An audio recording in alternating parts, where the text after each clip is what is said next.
Hi, I'm Hillary, and welcome to another week of Black Atlantic. This week we are speaking with Dee Hernandez, an R&B singer nominated for an East Coast Music Award, business owner, wonderful human being who I'm so excited to be speaking with today. As always, remember to like, comment, subscribe, rate Black Atlantic as you're listening, and I'll do my favorite part and play the little intro.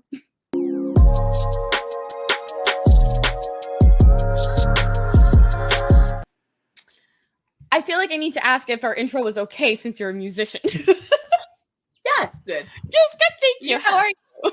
Good. How are you? I'm good. I'm excited to have you on because then I get to do a shameless plug that we just spoke on I know. CBC. Yes. So I know your family now. yes, part of the family. So yeah, if you are listening to this on Black Atlantic and are interested, if you Google search Information Morning Dee Hernandez, you will find probably an 8-minute audio clip of us talking about your business that is opening soon, Havana Lounge. Yeah. But we will get to that shortly because obviously, if you haven't listened to that CBC clip, then you don't know everything about Dee and you don't know everything that I know. So we'll back it up because you're our first guest from Cuba.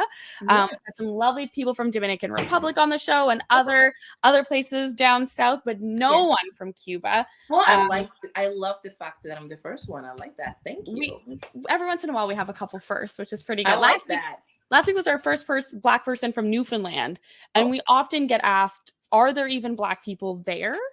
So it was nice to have some Black Newfie representation. Yes, I guess. Yes, and so now some Cuban representation. Yes. Thank you so much. For anyone who doesn't know anything about Cuba, or maybe has misconceptions, has just heard about it through the news, tell us a little bit about what your upbringing was like there.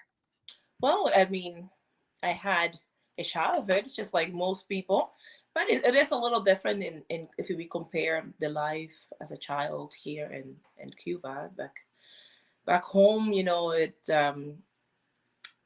we played outside a lot because we had the weather to do so. I mean, as we know, some of you know, I live in northern New Brunswick, so the weather can be quite harsh up here. But we played outside and we did a lot of community kind of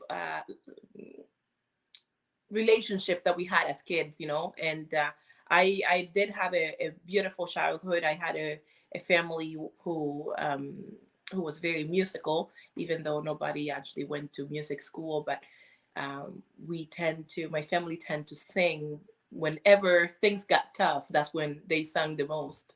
So often we would lose power.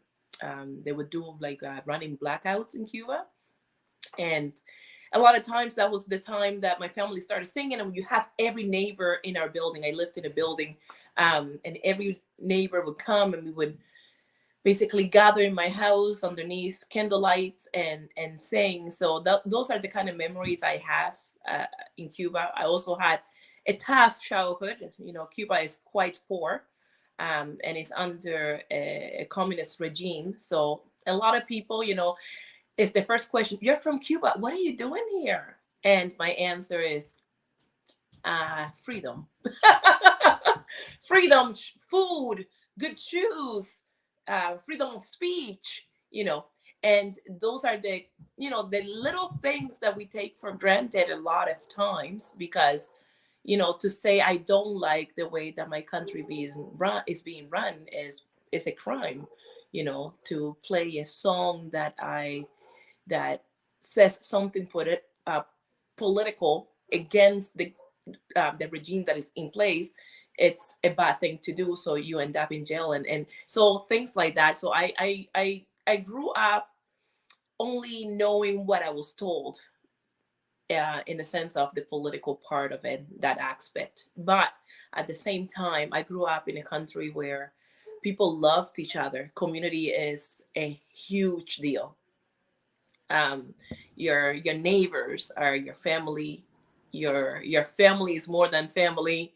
You have more than one mother, because everybody in your family is your mother as long as they're a female, so things like that. And then I found out that I love to sing. and the way that it made me feel. Excuse me, I have a dog, I have hair all over me. I found out very quickly that a lot of times whenever things seem hard, in the sense of living in a country where, you know, food was very scarce at the time, the 90s was extremely hard in Cuba, or when, you know, sometimes you didn't have the things that some people take for granted here, right? Like toothpaste and, you know, toilet paper, just the basic necessities. I would sing, and it would make me feel so free. So I started singing, and it just became my identity, and I just ran with it, you know. So I sang in every event I could sit, I could, you know, I could get myself in there to sing, and I was able to sing for my community. I sang for events. I sang when I was sad at home. I sang under the shower. And then eventually I was able to get into a music school after singing for the president at the time. I sang a lot of Nueva Trova songs, which is basically songs that tell about stories about people and situations and so on. A lot of times they tend to be communist inclined songs, but as a kid, that's all you know, that's what you sing. And once I was able to get accepted into the school, I would have to commute hours in a bus to get home, to get to the school. And a lot of times the bus would be so congested with people, you will be like hanging out from the door. The doors of the bus open, and you're just hanging on for your dear life to get to one thing to another. So, you know, what you see on resorts is not Cuba. What you see, a lot of people say, oh, I've been in Havana. When you walk that street of Havana that they take you to, that's not Cuba. Cuba is found in the places that you usually don't go to, what we want to call the hood or whatever. That's Cuba. So to find myself, it's funny. I'm gonna get a little deep here, but this is who I am. We welcome deep on the show. Don't worry. Thank you. So here was a kid, and we had a bus was called the Camello. At that time, I don't think they have it anymore. And the reason why they called it that is because the shape of the bus was like a camel, and so it would go up here, and then it would be a middle level, and then it would be a higher level on the other side. And I lived really close to the airport back home. So, you know, when we talk about manifesting, some people talk about manifesting, and some people saying, you know, creating your dreams. I do remember as a very young child, you know, getting on that bus and always making sure that the window was always facing the airport window, because I always found myself flying. You know, my dream was to my voice to be heard elsewhere, not only home, elsewhere. And somehow I found myself doing that at 13 years old. You know, I was after singing for the medicine. Oh my gosh, I can't speak right now. I was speaking Spanish before I started talking to you, so I'm having a hard time here. So me when I have to go from French to Chiac to English, it's like, oh my wow. goodness, my brain is having a hard time right now, but it's okay. Jeez.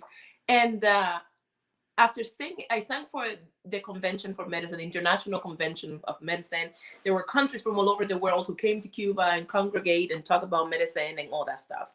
And after singing for that, I was placed into this band. They were all children, and they were all from a music conservatory. And we traveled to the International Festival of Arts in Metepec in Mexico.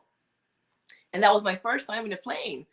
So I remember sitting there and said, man, I manifested what I wanted, you know, just to be able to be heard elsewhere. And then I went to Mexico, and I realized my life in Cuba has, and even though a lot of people have a lot of opinions about Mexico, my life in Cuba and my life in Mexico, they were completely different. Those 15 days were so different.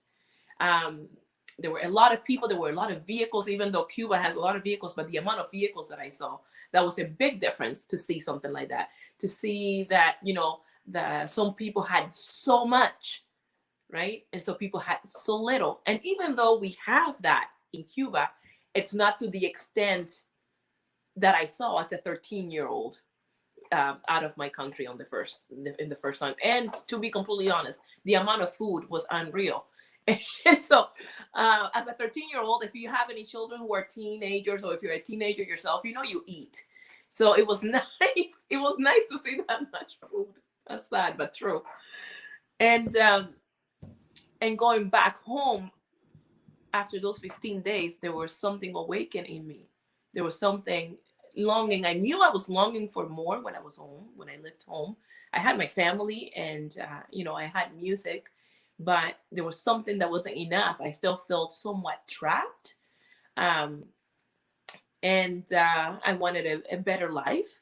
And I did somewhat found out that my voice might be the way of my better life, right? So here I am, 13 years old, and then I'm back home and I'm touring a few places in Cuba that I never thought I was able to even get to, with a band of young kids. And then I started playing with older bands that my mother used to listen to back in her day, and then they accepted me as the singer. And here I am, a kid, because I was a kid, working and playing with adults.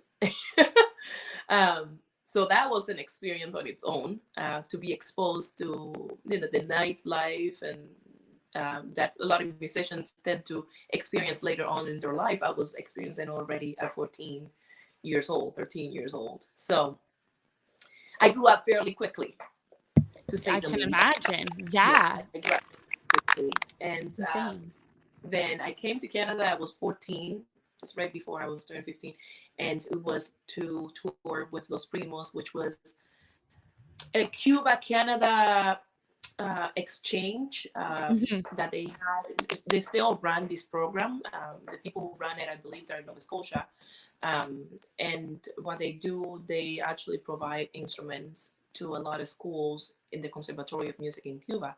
As for example, myself, usually you start a Conservatory of Music at 7 years old if you're accepted.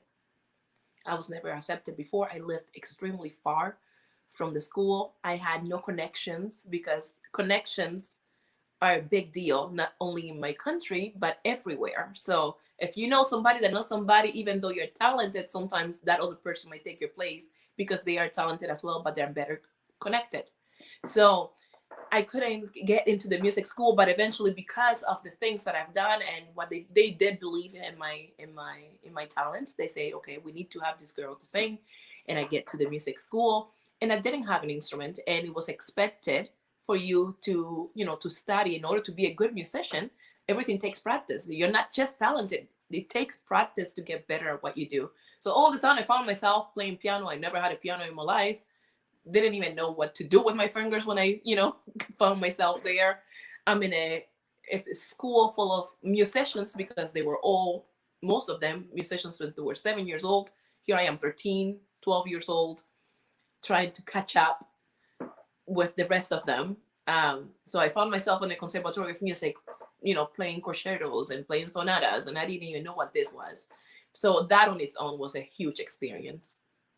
And then the second tour came along, and I came to Canada again. And we did a tour in the East Coast, and that was so cool. I remember coming back home in Cuba, and I didn't know how to. You're you are in a shock, because they're just, everything is so different. Not only the language, not only the way that people looked, not only the way that you were dressed, a lot of times, or the amount of shows you would have in one day. And there were just so many positive experiences at once that it was hard to even remember each one of them, to tell my family, what I had experienced at the time. All I knew was that I have to do that again, over and over and over and over and over, right? So living in Cuba was basically a road to self-discovery. This always, I felt like I needed more than I was given, and I had. And I also knew that I wanted when I was able to sing and experience music, that I wanted to do that not only home, but everywhere else I could. And I wanted to share what I did. But as a kid, you don't write me, at least not myself. I wish I was. I wish I was writing music when I was a kid, but I never had the guts to do so, or even the self love and belief in myself to say, hey, you can write a song at 13 years old. So that's fine. Things happen at the time that it's supposed to. So I feel like I'm rambling a lot. Am I rambling? Because Yeah, no, I mean, no. you've answered several of the questions that I had, which is amazing. You're making my job really easy because you're a natural storyteller and so am I. So that's why I can already tell we get along. I relate to a lot of what you said. Funny Yeah. enough, I was always obsessed with watching planes when they would go over. Mhm. There was always something in me that said that, like, you need to be on one and you need to be away from here. And for me, like, Yeah. Moncton was a very traumatic place and I dislike it deep down inside, but I also still love it because it's home. Yes.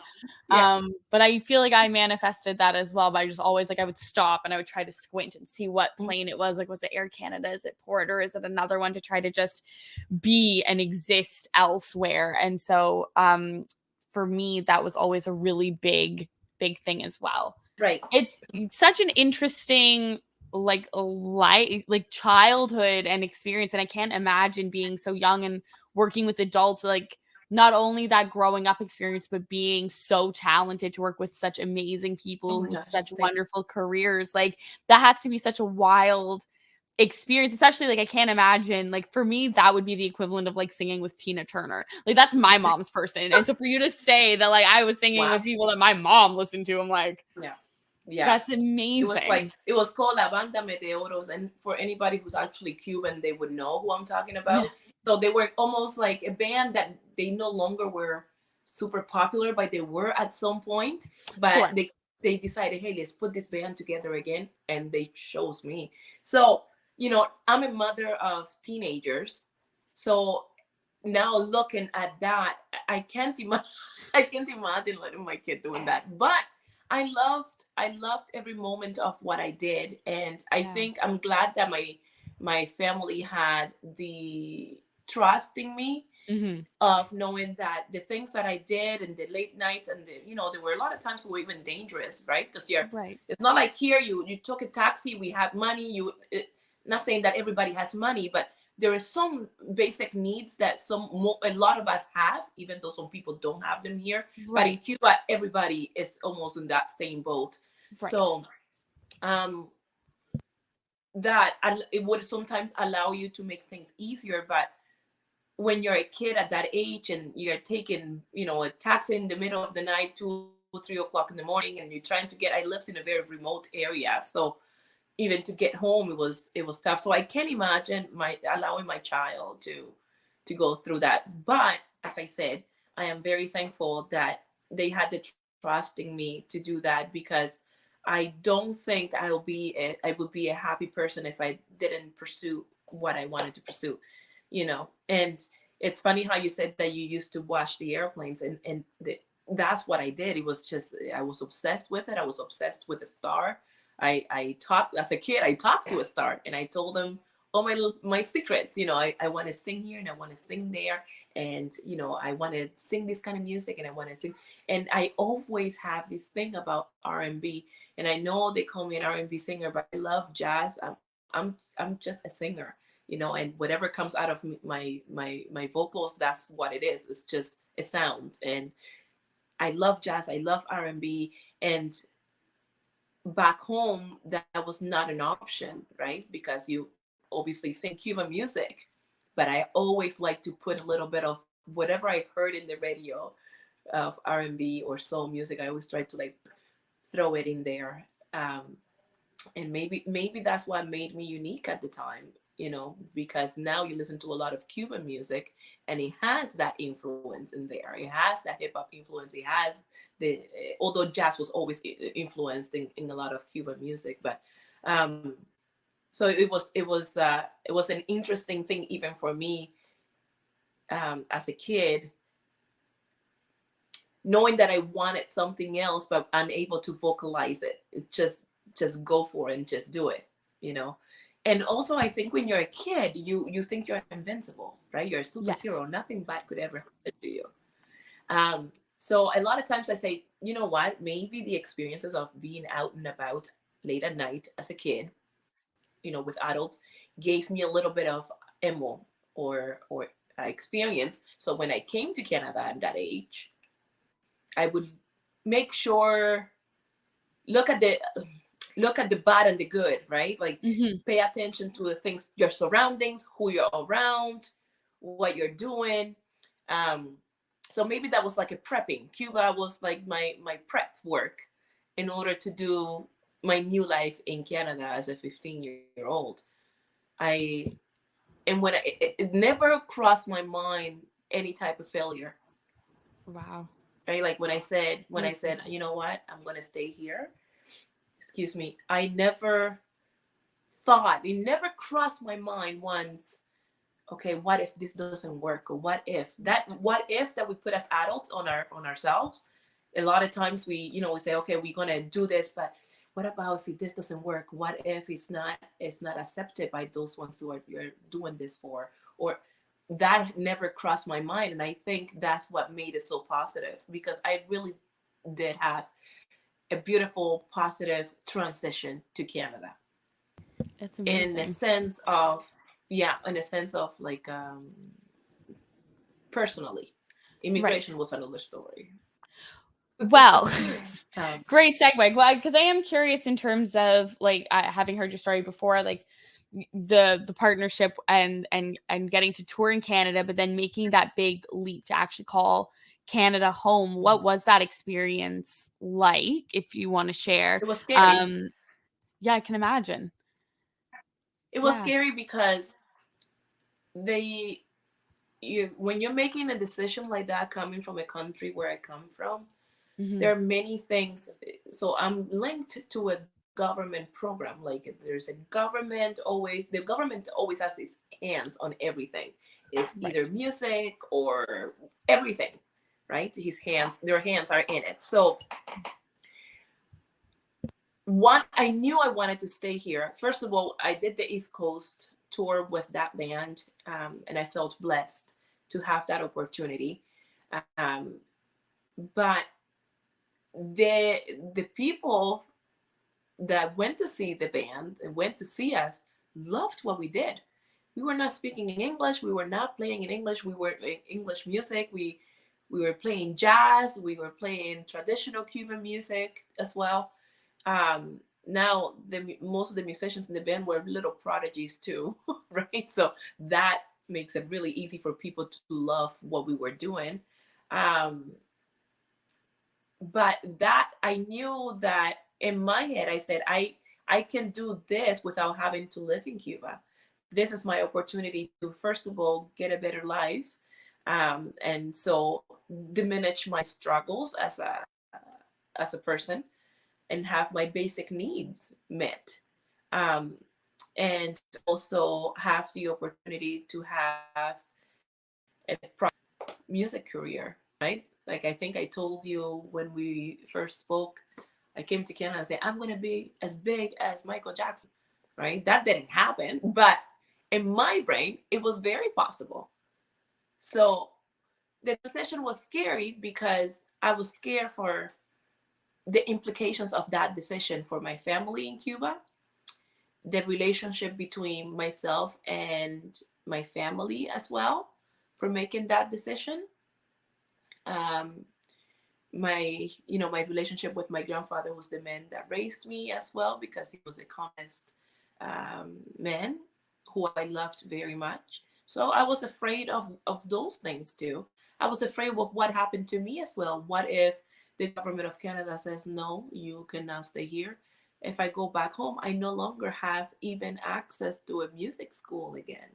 And then by many peers and people that said that loved me or enjoyed me or liked me, they might not longer look at me in that kind of light. So I was afraid. I also was um, made to believe that my life was going to be a huge struggle. But life is supposed to have struggles. If you don't experience the struggles, then you don't experience any teachings and you don't learn anything. So, I remember somebody said to me, what are you going to do in Canada now? You're going to work as a waitress? Well, you know what? If I work as a waitress, I will get paid for it. That's the difference. So, that is that's the choice I made to be a waitress. Then I'll get paid for the work and the choice that I've made. That's a choice that I've made. Nobody made it for me. So that's what made a big difference. So it was scary. It was when I said to a friend I wanted to stay here. Then he said, okay, no problem. That was from Halifax. They picked me up in Halifax and brought me to St. John. And in St. John, I hid the whole weekend because immigration at that time had an office in St. John and they were not opening until Tuesday. So I was literally afraid that somebody would come and grab me and try to force me to go back home. So that's when I said it was scary, right? Yes, understood. There was a government official with us the whole time as well. So that's what I was afraid of. And, it could very well have happened. So I hid the whole time. And then I called my family and told them what I wanted to do. And I begged them to not want to return me because I was a minor. So technically, if my family would have said, I want my son or my daughter back, they would need to send me back home. So I begged them and I said, I know this is what's right for me. I feel it. I will be okay. So my mother trusted me and my grandfather cried and everybody cried when they say, if this is what you want to do, you got to do what you got to do. Just, make the right decisions. Be careful who you're around. Don't be walking the streets by yourself on a sidewalk. My mom always said, if you walk in the street, at night, walk in the middle of the street. Don't walk on the sidewalk. So just little things like that kind of helped me all along. But it was extremely scary. But I also have to say that I have met people along the way, and as many, many families and many, many people who were willing to help me, who gave me a plate of food, who gave me warm clothing, who tried to guide me in the best of their ability. So I definitely didn't do this alone. And I know also, not to get all spiritual and stuff, but I know my ancestors are there with me all along the way. So I had a lot of help. It takes a village. But I have faith, and I think that made a huge difference. I believed that things were going to be okay. I never had doubts of any way, shape, or form. Of course, there was fear, but I didn't allow fear to overtake the hopes that I was having for myself. Absolutely. So, and of course, it sounds to me from everything I've heard that all of these hopes and all of the people who helped you clearly successful. So as we've mentioned, you're East Coast Music Award nominated this year, and you are opening a new business, Havana Lounge in Dalhousie, where through all the many places, that is where you now call home, which is very exciting. Tell us a little bit about the feeling of being East Coast Music Award nominated, and also if you'd like to after that talk about Havana Lounge and a little bit of the conversation we already got to have. So I already know all about it. But yeah, tell our listeners a bit about both of these wonderful things going on this year. Well, to be honest, I'm still I put it on my Facebook and on my Instagram, on my social media, my website and everything. I talk about I put the banner East Coast, it's ECMA nominated. But I'm still, it hasn't sunk in yet because when you come to a place that you call home again. I've been 23 years in Canada, so I've lived longer in Canada than I lived in Cuba. I've been 19 years in New Brunswick. That's longer than I lived in Cuba, right? And as a musician, I've created my own sound. I'm very unique, and I know that.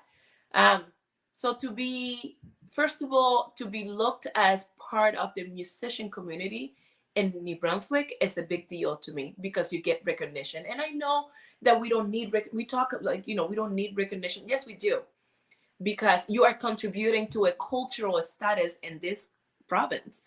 You are contributed to the richness of the musical richness of a province. So then I remember I wasn't going to even. I was shocked, to be honest, that I got the ECMA. I was hoping for it, but I was very open to, if it happen. If it doesn't, that's fine. And I remember listening. They were talking about the nominees, and I was doing a lot of paperwork on my computer, for applications for different festivals and so on. And I remember it was a live that they had, and they were playing the live, and they went through the jazz category. And to be honest, I thought that was my category because the song that was submitted is very jazzy, even though it has that R&B influence. It's very Cuban, very jazzy, and I just heard all the nominees and my name wasn't on it. So I was like, okay, well, you know what? That's fine. I continued doing my work, and all of a sudden I heard R&B, soul, da da da, and they said the name, and I heard my name, and my daughter, who's 4 years old, said, "Mommy, I heard your name." I said, "Yes, you did." So I started freaking out. So it's such an honor, I'm getting chills. It's unbelievable still to me. And I feel so grateful because the people who are involved in this project, they are involved because they love playing with me. They love playing my music, and they enjoy everything that we do together. And that on its own too, it's not just a recognition to me, it's recognition to those that played on this project, that heard my songs very stripped down. They're like, I would love to be part of that.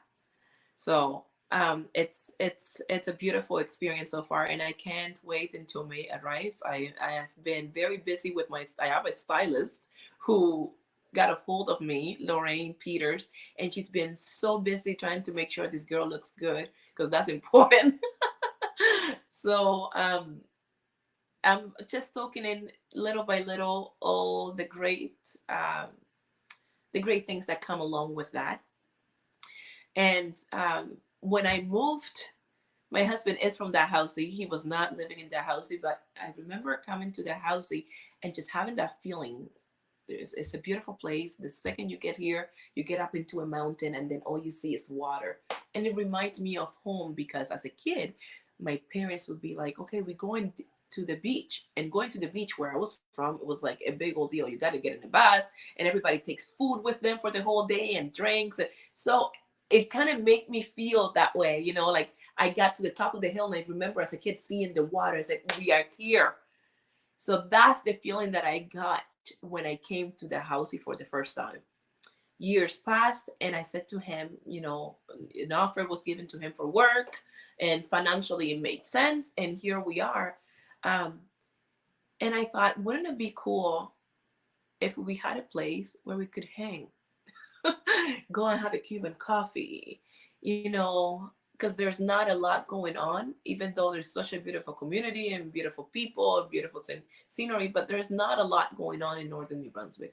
I said, wouldn't it be cool if we had a place where I can play, where people, no, really, that's how it started. Wouldn't it be cool if I could play in a place that is mine?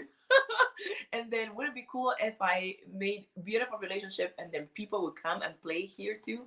Wouldn't it be cool if I taught dancing again, because I used to teach Latin dance in St. John and in Toronto when I lived there. And I said, why wouldn't it? It will be cool, because that's what I want to do. That's what we're going to do, hon. And he's like, okay, sure. And it was just that easy. Let's just get it done. And, I spoke to a few people on how to open a business, because I don't have that background. So I spoke about it with a few people and what I needed to do and this and that. We're like, you know what? Let's just do one day at a time. We use our own money. We'll figure it out. And at least we'll have a place where the arts are going to be enjoyed. And as I said it before, this is very selfish. I love the community, but this is started with me wanting a place for me, a place where people have the same, not the same mindset, but a like mindset, people who are open to arts, open to any kind of culture, open to any kind of music, and having a good cup of coffee, a good one, like a strong, that one that just hits you in the gut. That's what I need. Trust me. No, I think that's wonderful, because I think that there's a deep-seated history of New Brunswick having, wonderful immigrants come, and Mhm. there aren't a lot of safe spaces for them to share their culture. And if they do, they Mhm. share it within other members of their community. And it's part of the reason why I want to have you on the CBC feature.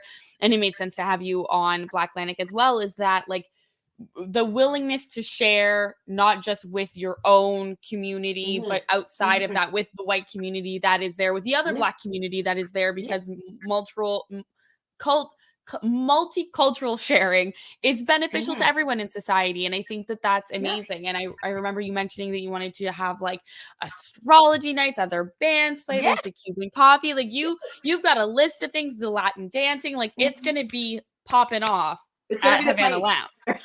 Yeah, It's it's gonna gonna be be the the place. place. Yes, it's gonna be the place. I love the fact that we have all we have people in this community who had, from the moment I said COVID happened, right? And then all of a sudden things started opening up in March, I think it was.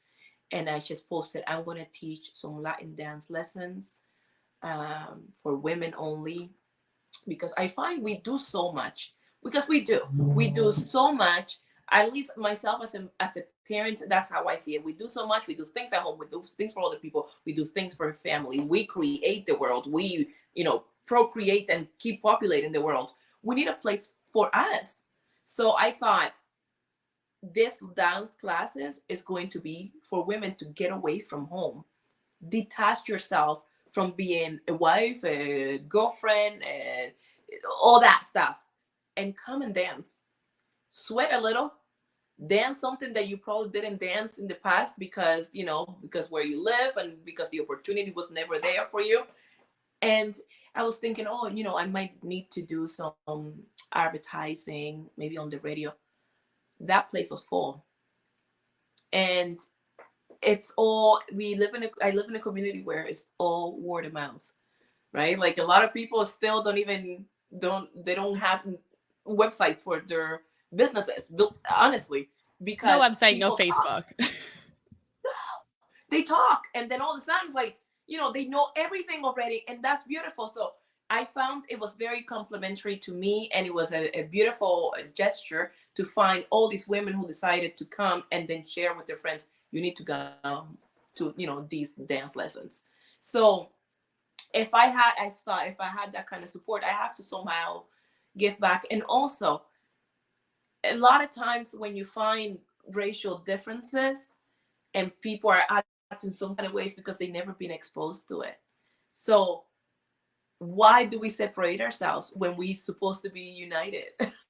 We need to show each other what we know, what we experience, and then show me how that's done. How do you do this? And I'll show you how I do this. And maybe we'll find a common ground, and together we kind of mix it together, and it's beautiful, right? So that's what I want. I want a place where not only can I showcase my culture, but I want people to bring their culture into the place as well. And I want people from the community who also bring a strong part of the culture, and they have a lot of things rooted from day one, from in the community, bring it into Havana Lounge. um, and yeah, for example, the astrology, the modern astrology is awesome. Yeah. Self-care, self-guidance, believing in yourself, because I find a lot of times the reason why we struggle as people a lot of times is because we somehow like disconnect ourselves from ourselves. Doesn't think Yes. that even makes sense, right? You just always looking for something to help you when you are the one who can help yourself. And I find modern astrology has helped a lot of people finding Hmm. themselves. So I want a place where creation happens, and that's really why I want to have an lounge. That's amazing. Super exciting. So yeah, this summer, Yeah. right? It'll be opening its doors. Yes. Amazing. Perfect. I'll try Yes. to be there. Yes. My plans have changed and I'm coming Please sooner than I do. thought. So I should be able Girl, to you have a house. drag Come on over. Clinton out of Dorchester and we'll go to Dalhousie. But I did want to touch on something that you were just saying about like the racial differences and just that sort of exposure, because I did find it Yeah. really interesting when we were doing the CBC conversation right beforehand. You had sort of Yep. mentioned briefly that idea that like thank you for having me on, because I'm a little tired of having to check the box between Latin or Black. And to me, it had never crossed my mind at all. And I don't know if it was just because I had seen your business listed on the Black Lives Matter website, and I was like, Black Yeah. business, woman name. Yeah. I think this is a great Yeah. sounding business. I want to learn more. Cool. And then when you said that, I was like, oh, Yeah. I guess. Like, I hadn't thought of that.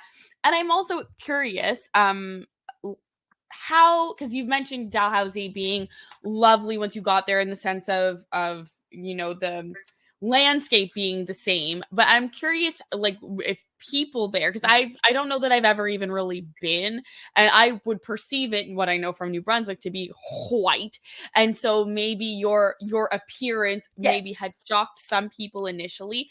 And then I also want to get into that idea about the different boxes that you've had to check, and some of that. So, like, how were people, your neighbors in Dalhousie, when they saw a Latin Black woman pulling up?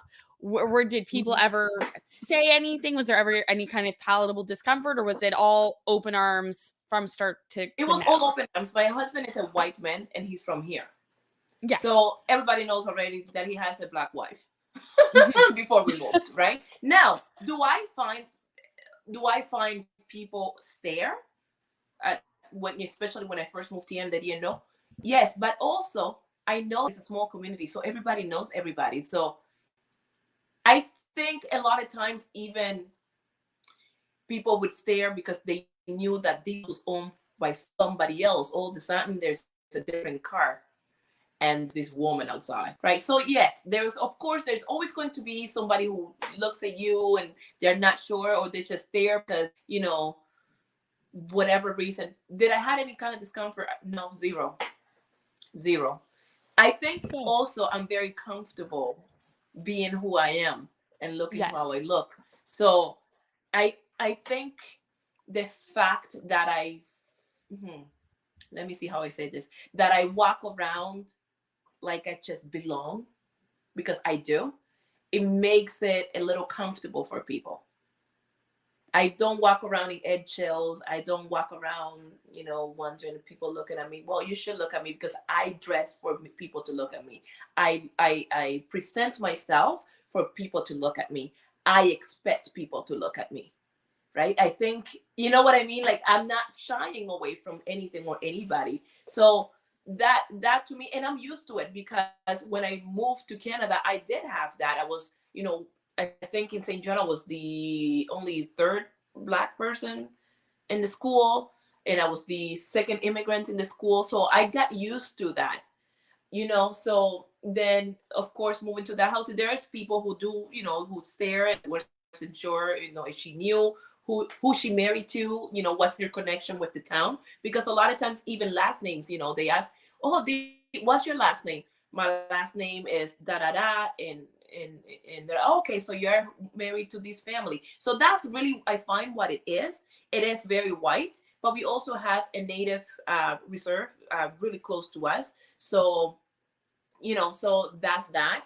And but I never, I had a situation a few days ago where somebody was actually racist, and I put him on his place, but that's another story.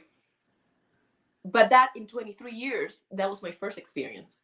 So it wasn't that's even almost worse. Never, like, I don't like that it's in 23 happening years, now. that was my first time. My God. My first time. My first time. Well, and it wasn't from an elderly person. It was somebody in their early 50s. You know what I mean? So a lot of times we think, well, older people. No, I'm telling you, after it happened, I posted a video expressing what happened to me. You should see the amount of messages of random people that I don't know saying, I'm with you and I support you. People seeing me in the community saying, good on you, that is unacceptable. Yeah. So I had even it's an extremely white population, and there is also a differences. There's a lot of French and there's a lot of English. So it's like a separation of languages. We have the native community as well. I don't have, other than that, and it just happened, I never had this uncomfortable feeling. If anything, people are very interested in why I'm here. Yeah. Do you like it? What can we do to make you feel more comfortable? That's the kind of thing I have received. My neighbors, actually, my first day at home, I received a basket from the neighbor right beside me. The lady across the street brought me a little snowman for Christmas and with the name of their children on it. And the lady from Two Homes Up brought me eggnog made from home. So Wow. that was Well, my welcome to the neighborhood. I think I got to move to the neighborhood.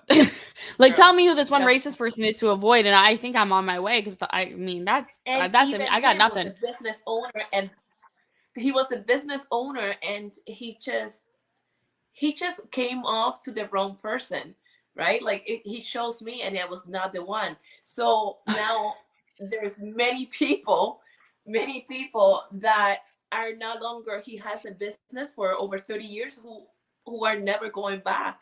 I'm talking hundreds of people. My messages are flawed. If I showed you would be yes.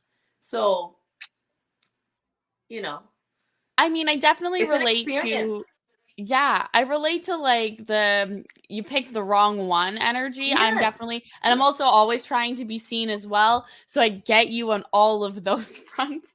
Mhm. But Yes. I'm still like, I'm so sorry that you, after this much time there, have experienced it Yes. at all. It would have been nice to have never. And so Well, I'm so sorry. thank you. But at the same time, I honestly, it goes back to what we said. If you don't live struggles, then you never learn, and then you have nothing to go for. Hmm. For me, I saw this as an opportunity. This was God, or this was my ancestors. They needed me to be in that position in order to show the rest of the community what kind of person is running a business in our community, right? Right. So that was my opportunity more than anything. So, and Absolutely. I'm just letting those things come, and the situation appears, and then you just got to go through it, right? So I went through it, and I'm great. He's not, but I'm doing fantastic. I can sleep at night. As you should. Um, I will start to wrap up in our last like couple minutes here, but I do yeah, I wanted to touch on a little bit of that like Latin versus Black, because I think the more that I think about it for Yes, sorry. me, no, it's okay. And Yes. like in my perception, because and I talked about this 2 episodes ago, that a Black woman from, I want to say, St. Lucia, one of the islands, looked at me and told me I wasn't Black. She told me I was Oh, white because I came out of my white mother. And as a oh, biracial person, if I slept with a white person, that baby would be white. And so I believe that if society were to look at me, they would be like, Black woman of color. And I think that if they looked at you and they didn't necessarily hear you speak, just based on the tone of your melanin, they would say Black woman. And so when yes. you start to get into those particularities about Mhm. Latin versus Black versus melanin Mhm. versus, sometimes I like the boxes. And then sometimes it's like, Yes. we're all just humans. Why all the stupid boxes? Right. Yes. Right. So Right. yeah, I'm curious for you, like, do you find that there's like an identity struggle with that? Is it just frustrating? Do you want to just be able to claim both? Like, how does that work for you? No, I should be able to claim both because, Yes. okay, Cuba is Latin America, Hmm. but I'm above the equator. So the sun is close to my country. Apparently, based on the history they have taught us, there was slavery from Nigeria, and they were taken to my country, right? My ancestor was taken to my country, and they were Black. My grandmother is a Black woman. I my hair is right now, it just happens to be, but I'm Black, and I just happen to be Latin. I just happen to speak Spanish, so Afro Latina. I think it's crazy that we even have to have a box of Latina versus, Black, or yeah. Sometimes I like the boxes because I am very proud of who I am, but when I'm applying for something that matters a lot, and you're saying you're Latina or you're Black, you're saying that you must be saying something. I just don't know exactly what you're trying to imply with those two boxes. And I think that's where the part that bothers me the most, because there are many Latin Americans who are Black, even though that's what they put on TV. We not all look like Jennifer Lopez. That's not a fact. Like, that's the truth though. That's the truth, because I remember when I came to St. John was the same idea. I went to a doctor, and I don't know why we were having this conversation. I'd be lying if I told you. And I said, I'm Black. Oh, there was something in the pamphlet and you had to choose. And I said, I'm Black. And he said, ha ha ha. I was like, no, I'm not. I'm Black. He thought I was being funny. Right? I thought he was being funny. I went to school and people were like, oh, I didn't know there were Black people in Cuba. Right? So that happens. The same thing with Colombia. There is a huge population of Black people in Colombia. But what do you see on TV? What most people perceive is the Latina looking, which is fine too, because we are diverse. Cuba specifically, because I can only talk about, what I live. We have all colors and all shades. And even those that claim to be white are not. Yeah. Right? So to have that separation and then not being part of something because I put Latina, then it makes me like I'm separating myself from my grandmother, right, and my lips and my nose and my hair. Right? Yeah. That's where I'm at. Just because I speak a Latin language, it doesn't take away from the fact that I am a very proud Black woman. Yes. It's taken until recently, I think, for people to understand that, like, Black does not synonymously mean Africa, and also that Africa does not synonymously mean Black. And I have told the story several times. Right. I am guilty for watching the Olympics one year, hearing them say South Africa and seeing white people and looking at my mom and being like, they're wrong. What do you mean? And my mother being like, what are they teaching you at school? And I'm like, that Africans are Black. Yes. And that they have little afros and that they're darker than the night. Yes. And my mother was like, well, we've got to talk about apartheid. But Toronto. That's the thing. Yes. In Toronto, I remember going to a club and I heard this guy talking Jamaican accent. Right? Turn around. Blue eyes, blonde hair. I was like, excuse me, sir? Yeah. You cannot make that accent. This is not funny. He's like, I'm not making nothing, ma'am. Like, this is me. But that's just the information and the education and everything in between, right? So I'm just glad, as I said, that I didn't have to tick a box that is very self-explanatory. And when I look at myself, I always put this as an example. Like, if we had a truck, hopefully we never have that truck, but if there were two trucks and they would put white people and Black people in a truck, they're not going to put me on the white truck. Let's just be honest. Exactly. Right? So it's that. And, and at the same time, yes, I don't like the boxes because in a perfect world, who cares? I'm human. Maybe we should be worrying about that part. Who's human and who's not. No, exactly. I think to your point, like, there's been a few times where, like, obviously when it comes down to grants and opportunities, and I can understand when we're trying to increase the diversity quota, but then also sometimes it's like you're separating all of the diversity. And like, we've had this conversation several times where it's like, you're finally recognizing people of color, but you've been recognizing white people for so long that we all deserve the accolades for this entire time. And so it gets really spotty when you start to talk about those things. I think we talked about it on the episode in regards to the Oscars and people feeling like Angela Bassett had been snubbed for her Oscar because a white woman won. And if you look at history, sure, I'm sure a Black woman should have won in that category long before this one nomination, but should Angela have won in this instance? And that's where the boxes sometimes help. They sometimes hurt. I do think that more often than not, like, I think that we're just going to get to a point where the boxes aren't going to work, because there's been people on our show who are white looking with Black moms who speak other languages. I don't look like I'm Acadian. Like, and then when you get into all the other intersectionalities of like sexual orientation, gender fluidity, like at some point we're just skin suit blobs trying to be Yes. happy. And I don't know Yes. why we need all the categories unless you want to give me money, Canadian Council of the Arts, and then I'm whatever you want me to be today. Right. Like, that's my Right. thoughts. Right. So that's exactly it. And Yeah. like you said, I don't think those boxes are going to be here much longer, to be completely honest. And because the same thing, like my children, some people ask one of them, what are you? Because you look native. Right? And they're like, Yeah. oh, well, my mom is Cuban. Well, so your mom is like Latina? And it's like, and then my son has to go, well, yes, she's Latina, but she's black. Right? And then you see another one of my kids who happens to look exactly like me, like he's me, hair, everything. And he doesn't have to explain much. Right? He just happened to be very fair, lighter skin. Right? Yes. So, but then he has his dreads. And they have, if they feel like they have to be explaining to people, oh, so that's your mom.